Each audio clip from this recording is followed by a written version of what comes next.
We filmed this behind a public market in Mindanao. Every kilo of it was somebody's harvest. The farmers, the fishermen, aggregators are isolated from the market. So that's the easiest thing to do, dump it there. So what does a season like that pay?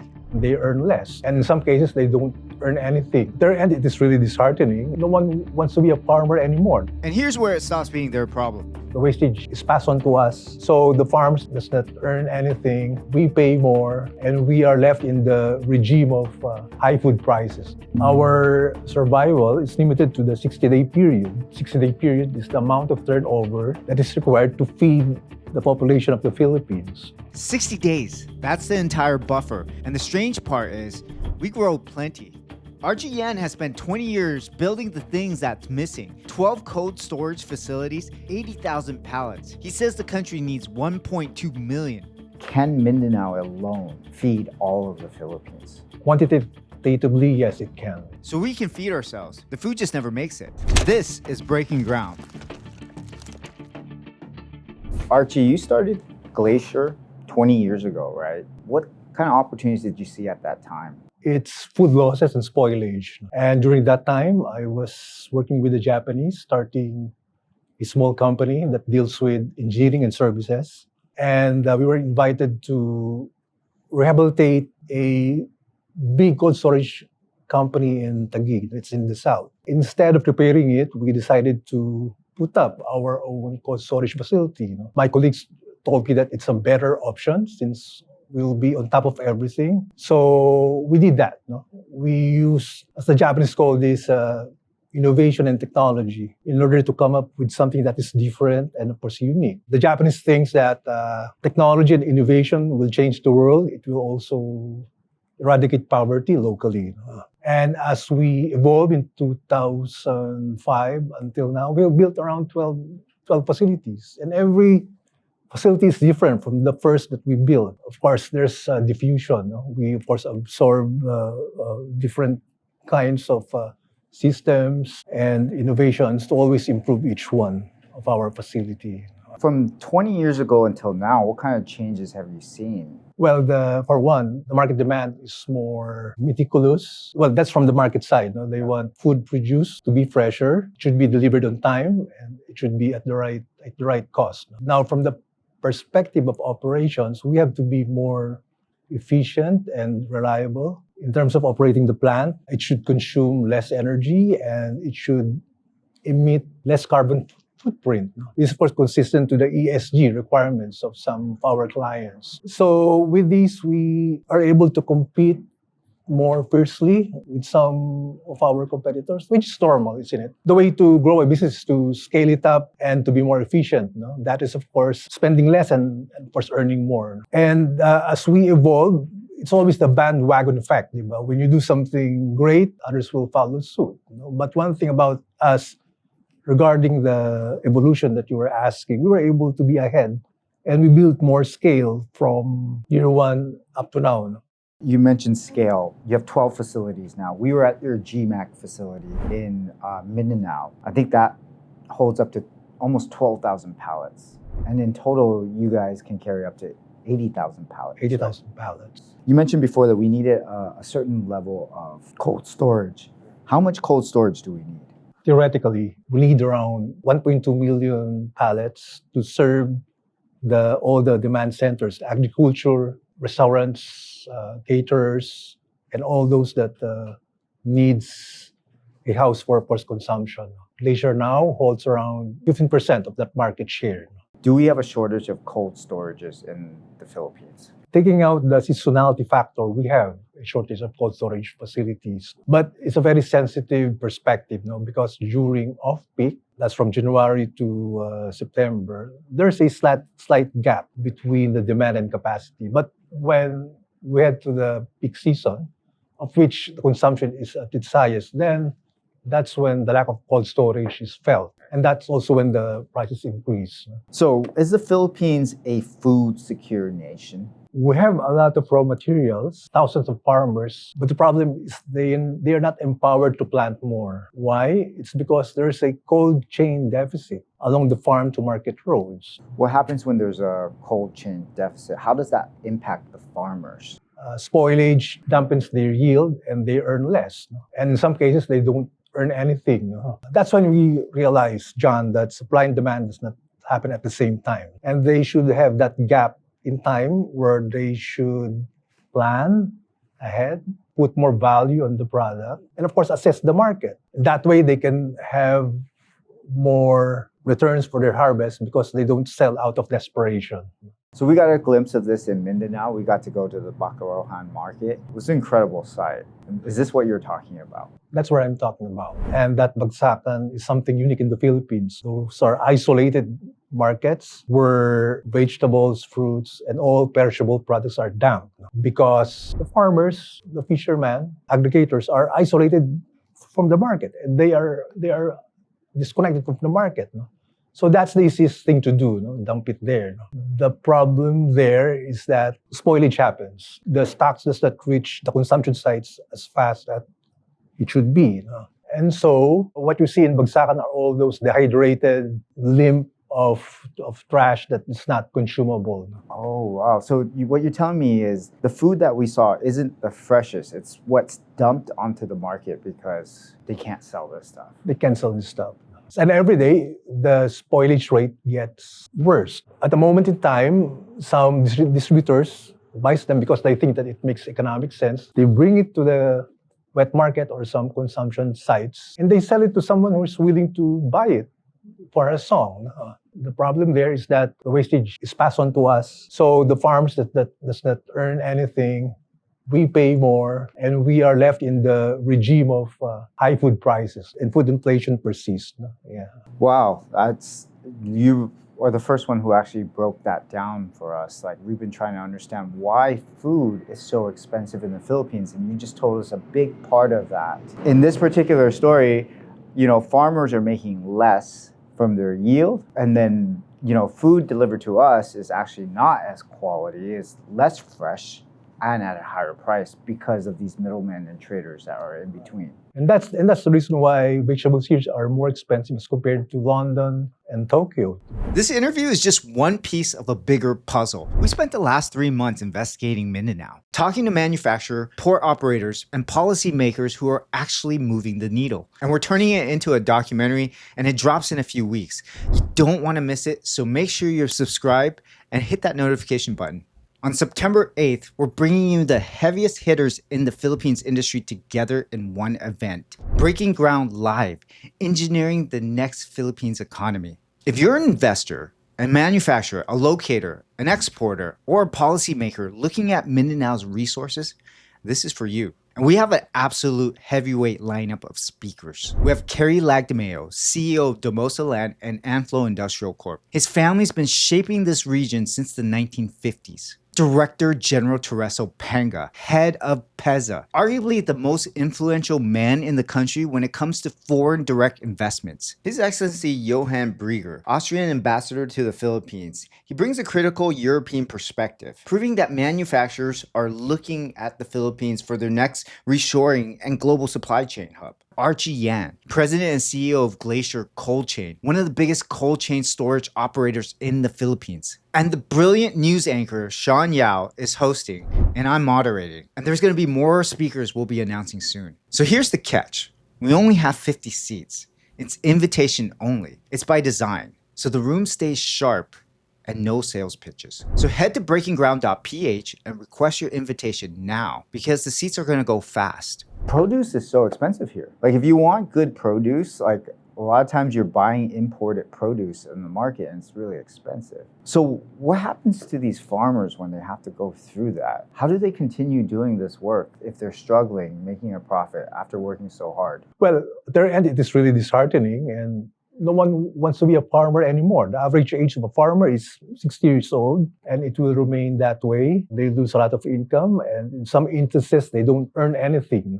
That also gives us the realization that, as I've said, supply and demand does not happen at the same time. So they have to have access to the market so that the slightest storm and earthquake will not spoil their product. And it should be a system that will bridge the food producers and the food consumers, whoever they are. So farmers are discouraged. Do we have enough farmers? We don't have enough farmers We right don't. now. Some of the farmers wants to be doctors and engineers, Right. like you.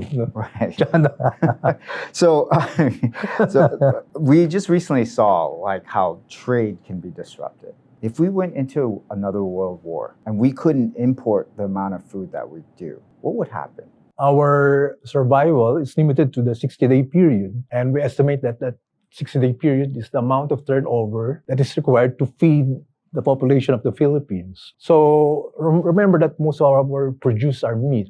They're around 60% of the feed. So after, if there's a war, then we have to shift our eating habits. So we We can't have eat to- as much meat, for We can't example. miss yet. Most of our meat is imported. Almost 90% of our meat are imported, Wow. and 10% comes from local producers in Masbate, in Batangas, and so forth. So in terms of the products that you carry, you're saying about 90% of this product is imported Imported. What's been imported? and they're sold to fast food chains, markets. Markets. Yeah, and those are the market segments that we cater. That's the strength of Glacier. We are able to address the needs of this market segment, which we were able to identify during the last 2 decades. And these are hotels, restaurants, caterers, manufacturers. They can be located here or elsewhere, perhaps in Los Angeles, Middle East, even Korea. But most of the produce that we have in our facility are consumed domestically. Do we have the ability to become a food net exporter? Can you ever see the Philippines potentially being a food net exporter? From my standpoint, yes. As long as we manage efficiently the flow of goods from the farm sites going to the consumers. And I think we have already able to do that by letting it pass through the process of cold storage, blast freezing, leading it to the port terminal access, which will bring it to the right demand centers, where it will catch the right pricing needed for the business to be sustainable. Do you think that's the problem why we don't export that much food right now? 'Cause it seems like right now we export, what are the products that we export? Bananas, pineapples. Bananas, pineapples. For raw materials, we export in volume and at scale, but not for finished goods products. Finished good products. Exactly what is a finished good product? Like, give me some examples of finished good products that the Philippines should be exporting.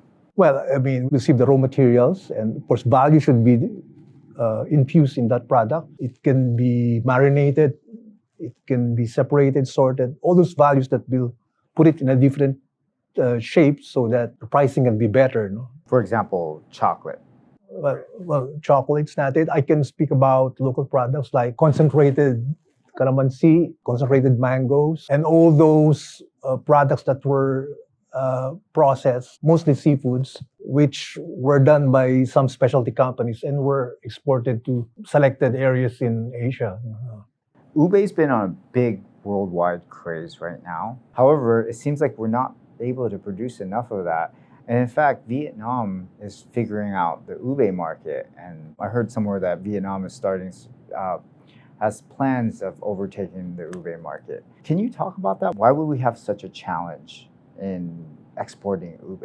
The farmers are not empowered to harvest ube at its raw state. Again, the problem is there's no assets. The cold chain corridor is not mature to transport ube from where it is harvested to the market where it will be bought. When you say they're not empowered, you mean they're not seeing the profits. It's not only seeing the profits. It's again, ube is a fruit that of course requires bulk transport. It's something that should be done efficiently. There's always the decision to make, whether to transport ube in raw or to, of course, manufacture it as an ube ice cream or anything, as an ube drink. So do we have enough processing and manufacturing facility of food products here? From my limited knowledge, there are no processing facilities of ube right now. But then again, it's a chicken and egg thing, isn't it? Yeah. Once you put a cold storage plant, there's a model wherein manufacturing can stay beside the facility and can be used to produce ube, or of course anything that makes sense. We talked about food prices being so high here. Would you say that spoilage is the biggest reason for that? My personal take is that it is. It's the root cause why harvest is not at the scale as we want it to be. Once you put that post-harvest facilities, then everything will be empowered to scale up their harvest, their post-production. It should start from something. That makes sense because we're an archipelago country. We're a developing country, so we don't have the road infrastructure. We don't have any railways for cargo. And then we're shipping from one island to another island. And so I can imagine the time to deliver food from the farm to the actual table of households might be a very long time. Because of that inefficiency, food spoilage is probably going to be the biggest enemy. And so the cold storage is kind of like a big equation to solving some of that problem. Correct. And if you will analyze, the Philippines is an archipelago. And in fairness to the government, the nautical highway was already laid out during the time of President Arroyo. And same for the transport system, which is existing throughout the Philippines. What is missing is the quality preservation facilities, which we call cold storage. It should exist both near the farm site and near the demand centers, or in the cities like Manila, Cebu, and of course Davao. Recently, I just saw that, the Philippines has become the biggest importer for rice. That tells me that we're not a very food secure nation. And you mentioned that if we couldn't import rice or we couldn't import food, we have a 60-day window where we have enough food, and then thereafter, what happens? After a 60-day period, as I've said, we should change the way we consume products. We have enough vegetable, we have enough fruits, any stuff that comes from agriculture. So that can be managed. But then again, if you look at it, we still have to have that cold chain corridor in place. We wouldn't starve. We just need we to won't change starve. the way we eat. The way we eat, yeah. I see. Agriculture is our weakest link, regardless of storms and floods. In fairness to the government, they have provided the help needed. They provided subsidies, fertilizers, transport systems, but not much interest has been accomplished in laying out that cold chain logistics highway. Right. There's the impression that cold chain facilities cost a lot, and it requires a different skill set in order to operate it. I can imagine, how can any nation be a strong nation if agriculture is the weakest link, right? We talk about nations being powerful, and you're talking about countries that are innovative, they have powerful military. We think of countries like the US, we think of countries like China. But if they don't have strong agriculture, how can a nation ever be a powerful nation, right? It won't work because it starts with agriculture. Make sure that the food security is there, and when the people are fed well, then they evolve. They go to industrialization. They will find ways to improve the way technology is handled. So agriculture is very important. Does the government pay attention to this? Do they put much resources behind this? They are aware of the problem, and they're aware that food security is a concern. And in fairness to the government, the Department of Agriculture has constructed these small cold storage facilities where it is needed. I can cite the Benguet, where a lot of fruits and vegetables are planted and harvested. What is Benguet? Benguet is a province near the north. Okay. Benguet is to Luzon as Bukidnon is in Mindanao. That's where a lot of farmers plant different kinds of products, and the harvest is also abundant. So it's only, it makes sense that you put small facilities there. It was sponsored, it was constructed, and it was operated. The caveat there is that it did not leave the government. They are left to operate it. So you mean the government funded a cold storage facility in Benguet? Yes.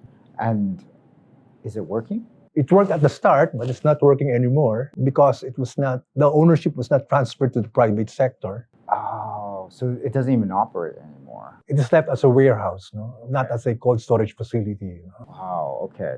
That makes sense. Government should be working in partnership with business for things like this, right? Correct. As in any model, it should be a private-public partnership. And after you build it, you turn it over to the private sector for probably them to lease it and operate it. There's always a business model that will benefit the two parties. Why didn't the government do that? Why didn't they turn that over? Why did they continue to operate it or stop operating it? It sounds like a very important function. I cannot answer that directly, but what now we are trying to propose is that the government should stay where they are, diba? Giving these finances, making sure that taxation is also managed well so that it will enable businessmen like me to build more cold storage facilities. But the operation should really be transferred to the private sector, no? Because of the knowledge, because of the experience. No? I always use Vietnam as an example of being, to me, the richest country in terms of food. And so Vietnam, their government supplements all parts of the whole supply chain, even down to the irrigation infrastructure, to the supply chain, to even supplementing energy costs. Does the Philippines government do enough? It does. No?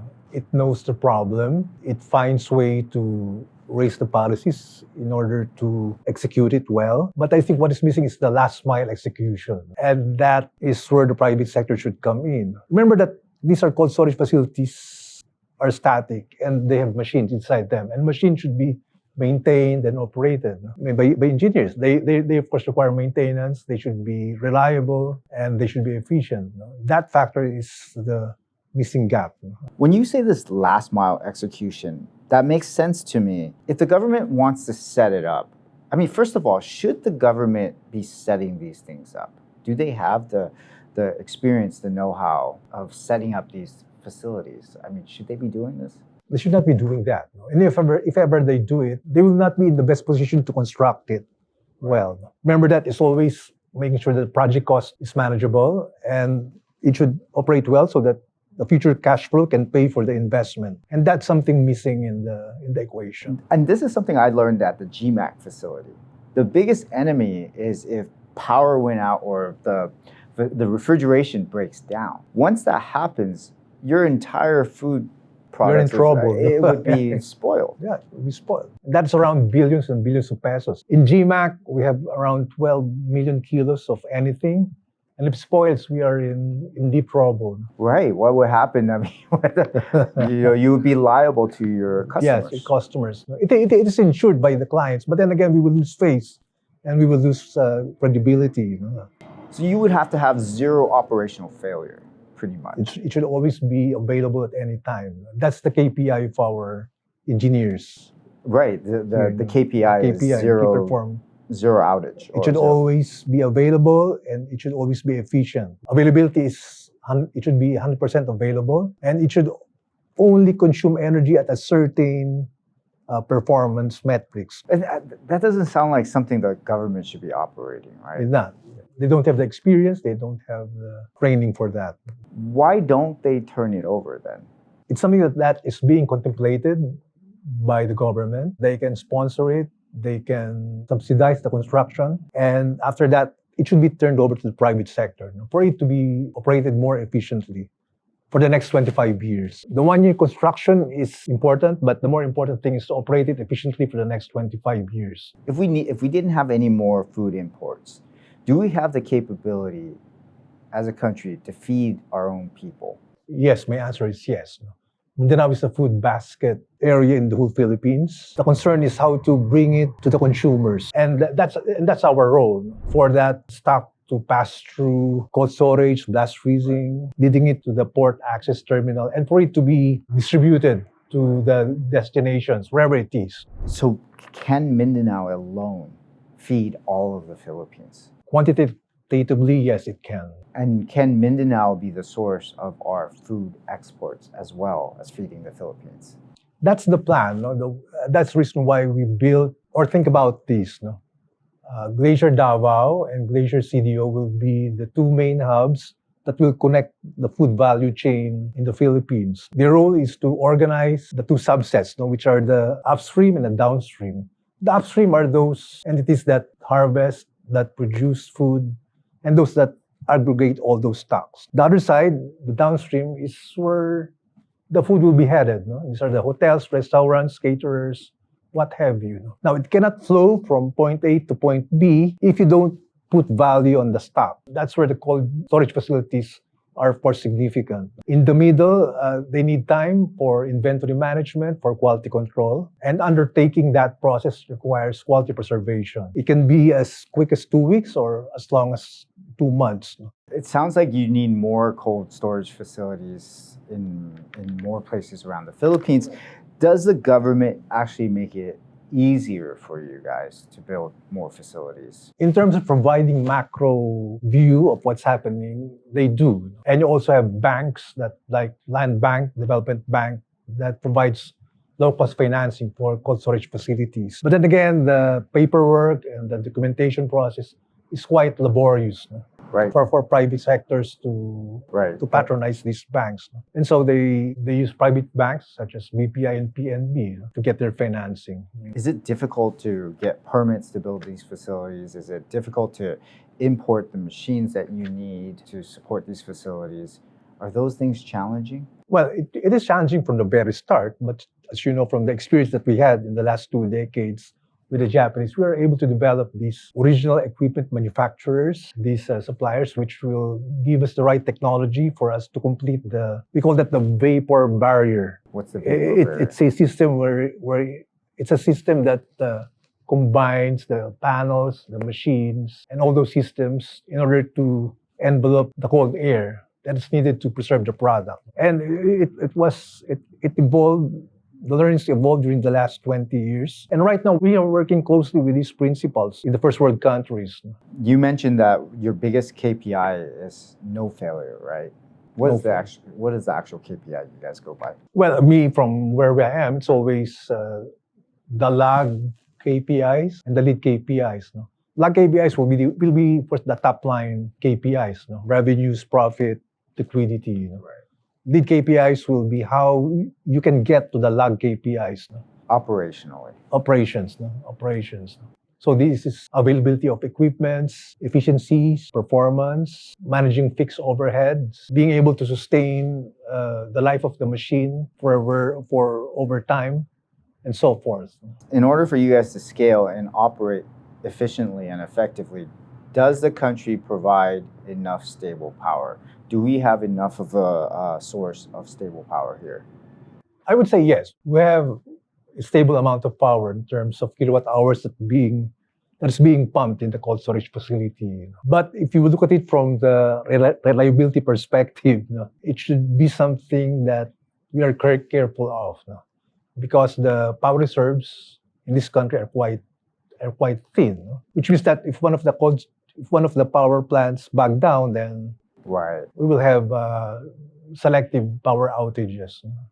So when there is a power outage, you guys have backup power? Yeah, we have that. It's part of our business model. We cannot survive without that because even if there is some sufficient power, sometimes the grid presents some inefficiencies like low voltage or power quality. And when that happens, we turn off our backup power plants. I noticed that your GMAC facility was in PEZA, in a PEZA zone, but you also have facilities outside of a PEZA zone. What is the difference for you operating in a PEZA zone and operating outside a PEZA zone? Well, first thing, our priority in locating a plant is to be near where the goods will flow. Right. So it's in the malls, hotels, restaurants. We want our clients to enjoy that logistics advantage. If the cold storage facility is near where it will be bought or consumed, then you incur lower logistics costs. Geography is, I think, first and foremost important.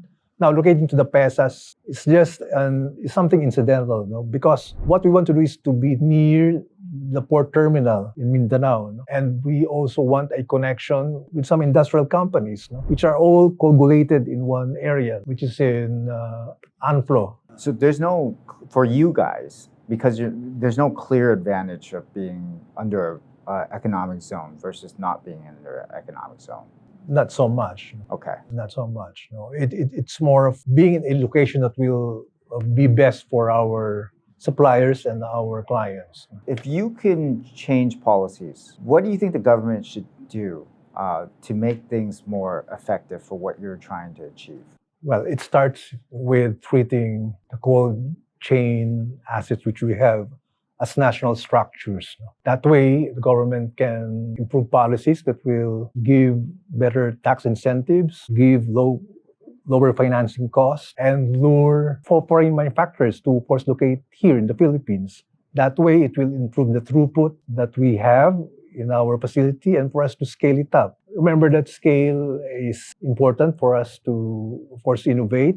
It also raises some logistics advantage like backhauling or backloading and, of course, scaling it up faster. And having that scale will allow us to price our services better for our clients. It seems to me like the easiest thing the government can do is offer better tax incentives. That seems to be the fastest thing the government can really supplement anything. Do they offer any tax incentives? Well, right now there is. The BOI offers tax incentives, which allows us to import machineries and all the components of the cold storage facilities. So we pay lower import duties, and we are exempted from income taxes for the 5-year period.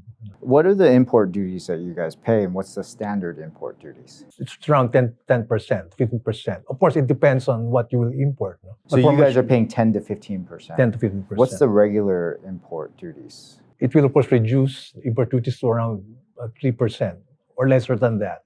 Archie, is there anything that you want to promote? Is there anything that you want to share with the audience? No, I just want to share that a cold storage facility is not a structure, but it's a highway for us to transform provinces like Davao to be a food processing company to a food exporting powerhouse. Archie, our talk has been very enlightening. I've learned quite a lot from you today. Thank you so too, much for your John. time. Yeah. Really appreciate this interview. Thank you. Thank you very much. Guys, I pour my heart and soul into making these videos for you. But my analytics are telling me something crazy. About 76% of you guys watching my videos aren't even subscribed. It would mean the absolute world to me if you just took a second and hit that subscribe button. I promise you, my team and I will keep grinding to bring you the truth, to uncover these massive opportunities, and hopefully to help move this country forward. So hit that subscribe, leave a comment, and I'll see you in the next one.